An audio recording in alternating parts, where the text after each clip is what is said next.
Good morning students, कैसे हैं आप सभी। मैं रोहित सर आज आपको chapter number 5 the fundamental unit of life के एनसीईआरटी के इन टेक्स्ट क्वेश्चंस कराऊंगा और कल हम करेंगे एनसीईआरटी एक्सरसाइज के। जिन बच्चों ने ये सारे क्वेश्चंस लिखे हुए हैं तो उनको केवल रिवाइज करना है। ये वीडियो आपको 2-3 बार सुननी है, और जिन्होंने नहीं लिखा हुआ है तो वो वीडियो को देखकर ये सारे क्वेश्चंस अपनी फेयर नोटबुक के अंदर लिखेंगे। तो चलिए अब हम शुरुआत करते हैं। The first question of this chapter is the who discovered cells and how. Cell को किसने डिस्कवर किया और कैसे किया।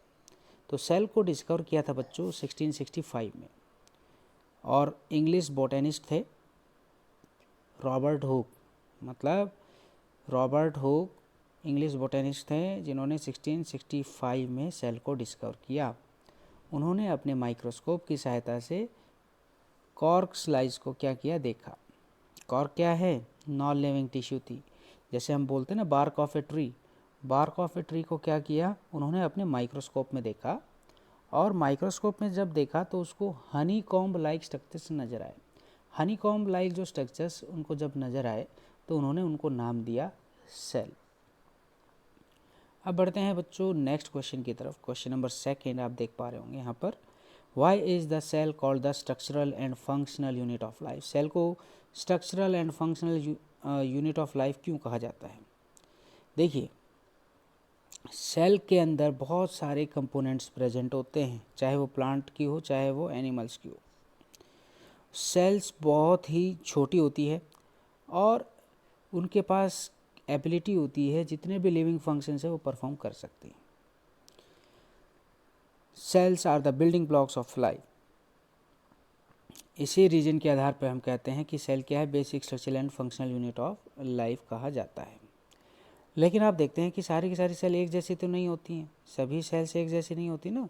तो सभी सेल्स क्या करती हैं, वेरी करती हैं शेप, साइज और एक्टिविटी के आधार पर। तो हम क्या कहेंगे, हम यहाँ पर कहेंगे इनफैक्ट जो शेप और जो साइज है सेल का, उसके आधार पे उनका पर्टिकुलर स्पेसिफिक फंक्शन होता है जो कि वो परफॉर्म करती हैं। अगला क्वेश्चन आप देख पा रहे होंगे कि how do like carbon dioxide and water move in and out of the cell discuss. तो सेल मेम्ब्रेन को ही हम सेलेक्टिवली परमिएबल मेम्ब्रेन कहते हैं, जो रेगुलेट करने में हेल्प करता है ताकि जो मूवमेंट ऑफ सब्सटेंसेस हैं वो सेल के अंदर और बाहर जा सकें। जैसे कार्बन डाइऑक्साइड की मूवमेंट ही देख लीजिए। कार्बन डाइऑक्साइड कब होती है, सेलुलर रेस्पिरेशन के दौरान होती है। जब सेल के अंदर कार्बन डाइऑक्साइड की कंसंट्रेशन ज़्यादा होती है तब ये सेल से क्या है, बाहर चली जाती। सेल के एक्सटर्नल एनवायरनमेंट की अगर हम बात करें तो कार्बन डाइऑक्साइड की जो मात्रा है वो क्या है, बिल्कुल लो है, और सेल के अंदर ज़्यादा होती है। तो यहाँ पे एक प्रिंसिपल लागू होता है, उसको बोलते हैं हम डिफ्यूजन। तो कार्बन डाई जो ऑक्साइड है वो मूवमेंट अपनी करेगी higher concentration to the lower concentration, मतलब आउटसाइड द सेल क्या करेगी, ये मूव करेगी। सिमिलरली इसी आधार पर जो ऑक्सीजन है वो भी सेल के अंदर एंटर करती है डिफ्यूजन प्रोसेस के तहत, क्योंकि जैसे ही ऑक्सीजन की कंसंट्रेशन बॉडी सेल के अंदर कम होगी और बाहर ज़्यादा है तो फिर हायर कंसंट्रेशन से लो कंसंट्रेशन के अंदर ऑक्सीजन क्या करेगा, अपना मूवमेंट करेगा। अगला क्वेश्चन है मूवमेंट ऑफ वाटर कैसे होता है। तो वाटर मूव करता है higher concentration to the lower concentration, वो भी प्लाज्मा मेम्ब्रेन के थ्रू। और ये जो प्लाज्मा मेम्ब्रेन है एक प्रकार से सेमी परमिएबल मेम्ब्रेन के तरीके से काम करती है, क्योंकि यहाँ पे जो मूवमेंट ऑफ वाटर होती है उसको हम बोलते हैं ऑस्मोसिस। मतलब the movement of water moves the higher concentration to the lower concentration through is plasma membrane is called a osmosis process. ठीक है। अब यहाँ पे देखेंगे आप, जो प्लाज्मा मेम्ब्रेन है वो क्या करती है, अफेक्ट करने का काम करती है। मतलब जितना भी अमाउंट ऑफ जो सब्सटेंसेस है, ठीक है, उसके अंदर मिक्सअप हो जाता है। अगर कंसंट्रेशन ज़्यादा है तो भी वो क्या करेगी, नीचे कंसंट्रेशन ज़्यादा है और प्लांट के अंदर क्या है, कम है, तो मूवमेंट कराने में क्या करेगी, हेल्प करेगी। The movement of water from higher concentration to the lower concentration through a semi permeable membrane is called a osmosis process. अगला क्वेश्चन देख पा रहे होंगे बच्चों यहाँ पर, why is the plasma membrane called a selectively permeable membrane. क्यों कहा जाता है, क्योंकि ये रेगुलेट करते हैं it regulate the movement of substances in and out of the cell. मतलब क्या, ये रेगुलेट करने का काम करते हैं the movement of substances in and out of the cell. तो इसका मतलब कि प्लाज्मा मेम्ब्रेन उन्हीं सब्सटेंस को अलाउ करता है जो उनके लिए यूजफुल हैं, और जो यूजफुल नहीं है उनको अंदर नहीं आने देता। अगला क्वेश्चन है बच्चों, fill in the gaps in the following table illustrating differences between prokaryotic and eukaryotic cell। Prokaryotic और यूकैरियोटिक सेल का जब हम डिफरेंस करते हैं तो इनमें जो गैप्स दिए गए हैं इनको आपको क्या करना है, फिल करना है। साइज़ पता है, जनरली स्मॉल होता है और यूकैरियोटिक सेल में जनरली लार्ज होता है। अब इसमें देखिए, न्यूक्लियर रीजन प्रोकैरियोटिक सेल के अंदर क्या होता है बच्चों, वेल डिफाइंड नहीं होता और इनको हम न्यूक्लियोइड कहते हैं। लेकिन यूकैरियोटिक सेल में न्यूक्लियर रीजन क्या होता है, वेल डिफाइंड होता है और उसके चारों तरफ क्या होती है, न्यूक्लियर मेम्ब्रेन होती है। प्रोकैरियोटिक सेल की बात करें तो क्रोमोजोम सिंगल होते हैं, और वहीं यूकैरियोटिक सेल की बात करें तो एक से ज़्यादा क्रोमोजोम पाए जाते हैं। प्रोकैरियोटिक सेल के अंदर जो मेम्ब्रेन बाउंड सेल ऑर्गेनेलीज है वो क्या होती है बच्चों, एब्सेंट होती हैं। लेकिन यूकैरियोटिक सेल की बात करूं तो मेम्ब्रेन बाउंड सेल ऑर्गेनेलीज क्या होती हैं, प्रेजेंट होती हैं। ये नीचे दिया भी हुआ है आपको आंसर ये कंप्लीट, तो आप ये लिख सकते हैं, nuclear region poorly defined because of absence of nuclear membrane, और इसको हम क्या कहते हैं, न्यूक्लियोइड कहते हैं। और यहाँ क्या लिखा है, membrane bound cell organelles such as mitochondria plastid are present. तो बस यही चीज़ें आपको क्या करनी थी, फिल करनी थी। अगला क्वेश्चन देख पा रहे होंगे बच्चों यहाँ पर, can you name the two organelles we have studied that contain their own genetic material.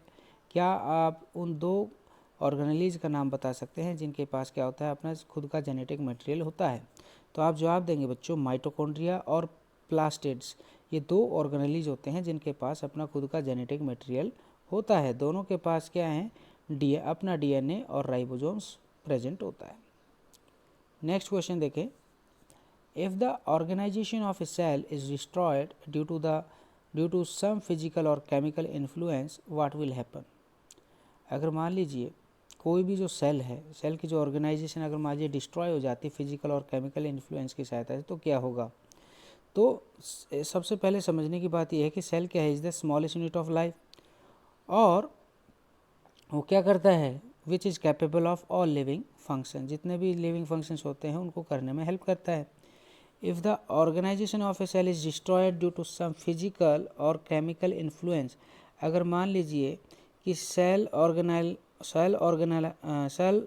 Organisation अगर मान लीजिए डिस्ट्रॉय हो गई है किसी फिजिकल और केमिकल इन्फ्लुएंस के आधार पर, तो क्या होगा, जो एबिलिटी है सेल की काम करने की वो नहीं कर पाएगा।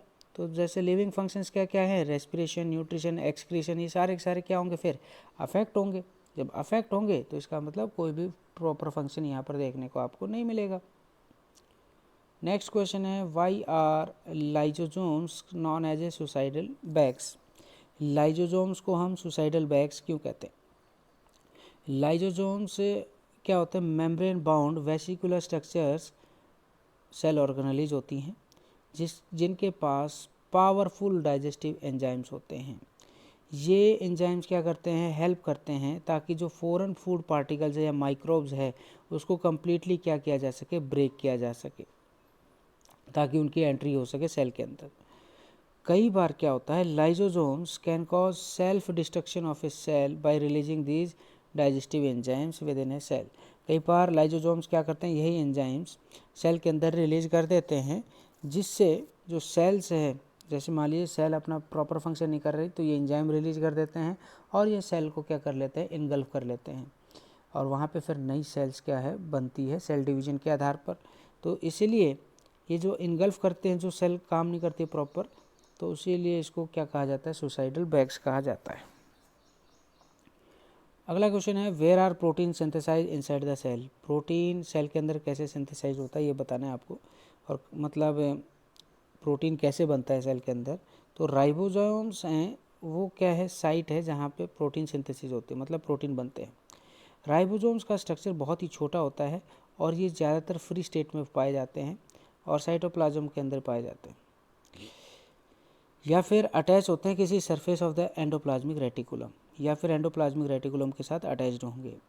ये कंपोज्ड होते हैं राइबोन्यूक्लिक एसिड एंड प्रोटीन्स, मतलब ये राइबोन्यूक्लिक एसिड और प्रोटीन्स के बने हुए होते हैं। आज के लिए इतना ही है बच्चों क्वेश्चंस। आपको कम से कम 2-3 बार देखना है ये वीडियो को, और किसी ने अगर मान लीजिए क्वेश्चंस नहीं लिखे हैं तो ये क्वेश्चंस आपको लिख लेने हैं, ताकि ये सारे क्वेश्चंस आपको क्या हो सके, अच्छे से रिवाइज कर सकते हैं आप, क्योंकि एग्ज़ाम में इन्हीं में से आएगा। बहुत बहुत धन्यवाद आप बच्चों का।